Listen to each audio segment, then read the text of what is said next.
we're going to focus on today is knowing the difference between fit and style.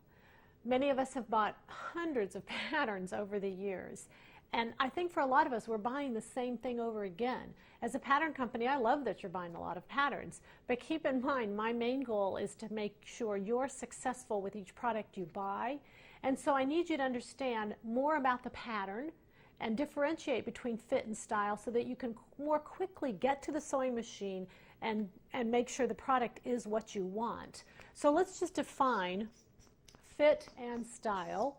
Fit is defined is when the length, circumference, and depth, the LCD, of the garment matches the length, circumference, and depth of my body. Length, there's 3 of them. They are base of the neck to bust, bust to waist, and waist to hip. They just go up and down. Circumference is just that.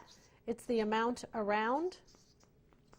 And depth is our darting.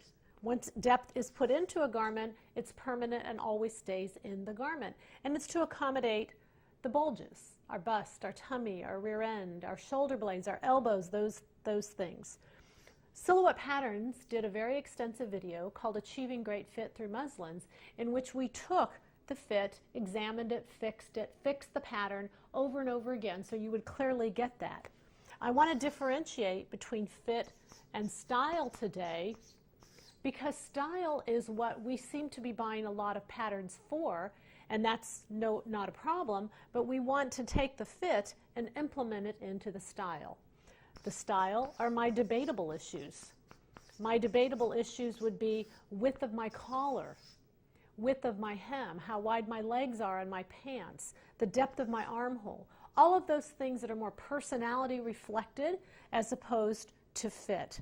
No one ever says, I want my bust point at my waist. I think it looks better and I like it better. So these things have a tendency to stay fixed from garment to garment. These things are based on our personality or what's in style for the moment. They are debatable and therefore we can change them. Fit is fixed, style is more changeable.